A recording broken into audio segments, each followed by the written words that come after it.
ایک دفعہ کا ذکر ہے کہ ایک بادشاہ تھا، بادشاہ سلامت تھے، جو اپنی سلطنت کو بڑے بہترین طریقے سے سارے نظام چلا رہے تھے۔ ان کی ہمیشہ سے ایک خواہش تھی کہ انہوں نے زندگی میں بہت سارے اتار چڑھاؤ دیکھے تھے، اور وہ چاہتے تھے کہ میری طبیعت کے اندر ایک سرٹن قسم کا ایک توازن آئے۔ اس کے لیے انہوں نے بہت سوچ و بچار کے بعد یہ کیا کہ اپنے پوری سلطنت سے سب سے امپورٹنٹ اور ذہین لوگوں کو اکٹھا کرنے کا حکم دیا۔ اور جب وہ آئے اور ان سے کہا کہ وہی بات رپیٹ کی کہ اس طرح سے مجھے کچھ ہیلپ چاہیے جہاں پر میں اپنی طبیعت کے اندر ایک بہترین توازن لے کر آ سکوں، جب میں اپنی زندگی کے بہترین لمحات میں ہوں اور سب سے مشکل لمحات میں ہوں، تو کوئی ایسی چیز جو میرے اندر ایک سٹلنس، ٹھہراؤ، کامنس اور توازن رکھے۔ انہوں نے ان کو ایک انگوٹھی دی، اور اس انگوٹھی کے اندر ایک کہا کہ ایک چھوٹا سا پیغام ہے جو ایک چھوٹے سے کاغذ رول کر کے اس کے اندر ہے۔ تو جب کبھی آپ زندگی میں اپنے بہترین لمحات میں ہوئے یا مشکل ترین لمحات میں ہوئے، تو اس کو آپ نے کھول کر تب پڑھنا ہے، اس سے پہلے آپ نے اس کو نہیں پڑھنا۔ ایسا ہی کیا بادشاہ نے۔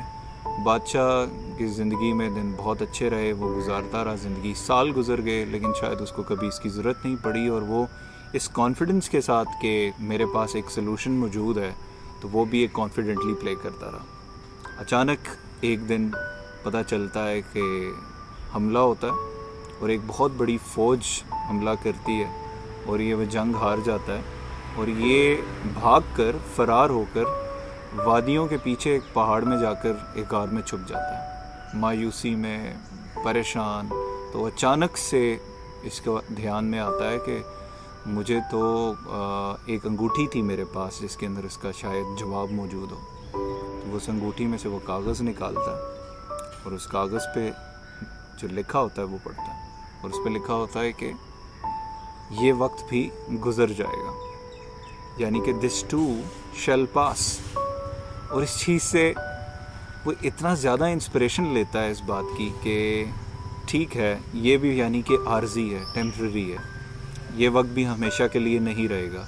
اسی بات کو وہ اپنے اندر پکاتا ہے روز، اور اپنے آپ کو اس بات کا تہیہ کرتا ہے اس ارادے کے ساتھ کہ مجھے اب اس سچویشن سے باہر آنا ہے۔ اور اسی میسج کے پیش نظر وہ دوبارہ سے لوگ اکٹھے کرتا ہے، ایک فوج پریپیئر کرتا ہے، اور دوبارہ سے حملہ کر کے اپنی جو سلطنت ہے اس کو ریکلیم کرتا ہے۔ سو زندگی میں بہت امپورٹنٹ ہے اس بات کو سمجھنا کہ آپ کی زندگی میں چاہے کتنے سے اچھے سے بہترین دن آئے یا برے سے برے دن آئے، it's very important to understand کہ ہر چیز اس زندگی میں، اس دنیا میں عارضی ہے، تاکہ ہم یہ معاملہ اپنی طبیعت کے ساتھ ایک سٹلنس کے ساتھ اپنے اندر اپنا سکیں۔ That is all from my and today. اپنا خیال رکھیں، شکریہ۔